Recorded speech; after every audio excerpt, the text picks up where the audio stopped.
Hello everyone! Ayan, good morning po and happy blessed Sunday sa ating lahat. So for today's video ay tara at samahan niyo po ako magluto nitong ating napakasarap na uulamin para sa ating breakfast. Walang iba kundi itong ating chili corn tuna omelette at syempre lalagyan po natin yan ng cheese para mas yummy. So gagamit po pala tayo dyan ng 5 pirasong itlog at syempre meron din tayo dyang onion na pig dice ko lang ng maliliit. Ayan.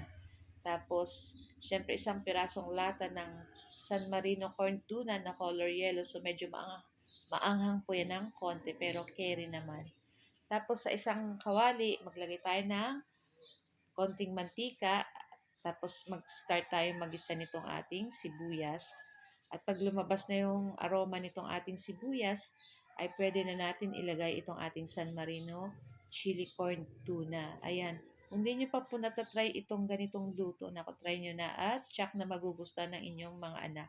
Hindi lang ng inyong mga anak, lahat po magugustuhan nyo talaga at napakasarap nito. So, ayan na nga, at naglagay lang tayo dyan ng konting salt para pampalasa dito sa ating chili corn tuna. So, yung cheese po is maalat naman, kaya hindi ko masyadong dinamihan ng asin. At pagkatapos dun sa same na kawali, inugasan lang natin, naglagay ulit tayo ng konting mantika at syempre ang ating binating itlog kanina ay ilalagay na natin. Tapos, itong niluto nating San Marino corn tuna, ilagay na rin natin dito sa ating nilulutong itlog. Ayan.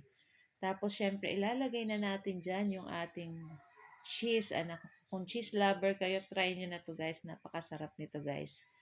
Ayan. Basta pag nagustuhan ng aking 3 sons, nako, uulit-ulitin ko pa yan.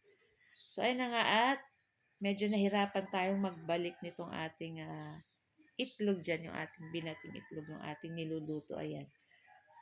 So, lulutuin lang natin yan hanggang maluto po yung loob ng ating itlog. So, binaliktad ko lang yan. Medyo nasira pa pero okay lang. Ayan, medyo dumikit kasi dun sa ating pan.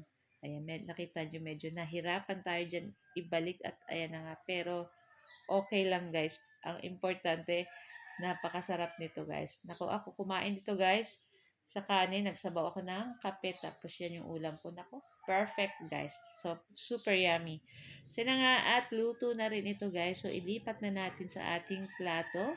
And that's it. At ready na rin po kaming kumain ng aming breakfast. Ayan. So guys, iyan, ito lang po ang aming video today at sana po ay nag-enjoy kayo. Huwag niyo po sanang kalimutan mag-like at mag-follow para palagi po kayong updated sa aming mga bagong video na i-upload. So guys, thank you for watching and see our next video again.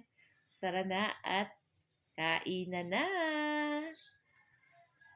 Bye! Ciao!